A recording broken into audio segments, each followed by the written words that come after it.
Trevor the traction engine enjoyed living in the vicarage orchard. Edward came to see him every day, but sometimes Trevor didn't have enough work to do. I do like to keep busy all the time, he sighed one day, and I do like company, especially children's company. Cheer up, smiled Edward. Sir Topham Hatt has work for you at his new harbor. I'm to take you to meet Thomas today. Oh, exclaimed Trevor happily. A harbor, the seaside. Children, that will be lovely.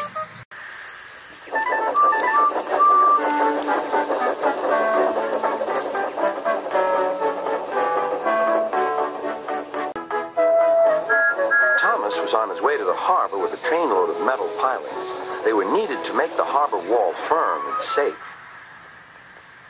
"Hello, Thomas," said Edward. "This is Trevor, a friend of mine. He's a traction engine."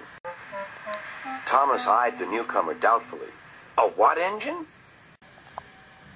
A traction engine, explained Trevor. I run on roads instead of rails. Can you take me to the harbor, please? Sir Topham Hatt has a job for me. "Yes, of course," replied Thomas, but he was still puzzled. Workmen coupled Trevor's car to Thomas's train, and soon they were ready to start their journey.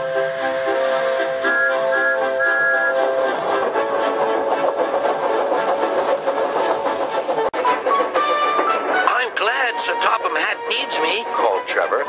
I don't have enough to do sometimes, you know, although I can work anywhere, in orchards, on farms, in scrapyards, even at harbors.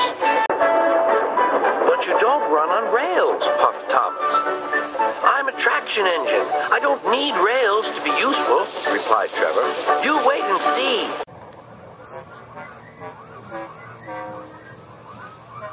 When they reached the harbor, they found everything in confusion. Cars had been derailed, blocking the line, and stone slabs lay everywhere. "We must get these pilings past," said Thomas's driver. "They are essential.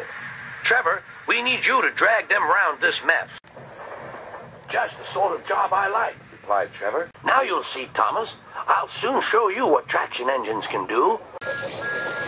Trevor was as good as his word. He dragged the pilings clear with chains and towed them into position. Who needs rails? He muttered cheerfully to himself.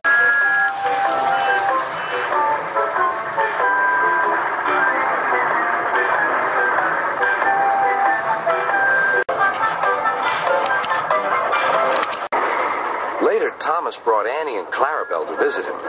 Thomas was most impressed. "Now I understand how useful a traction engine can be." The coaches were full of children. Trevor gave them rides along the harbor. He liked this best of all.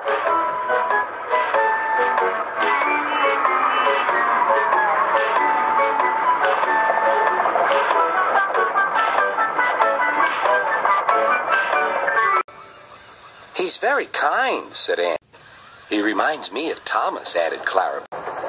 Everyone was sorry when it was time for Trevor to go. Thomas pulled him to the junction.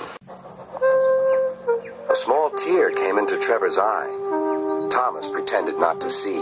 He whistled gaily to make Trevor happy. "I'll come and see you if I can," he promised. "The vicar will look after you, and there's plenty of work for you now at the orchard, but we may need you again at the harbor someday." "That would be wonderful," said Trevor. That evening, Trevor stood remembering his new friend Thomas, the harbor, and most of all, the children. Then he went happily to sleep in the shed at the bottom of the orchard.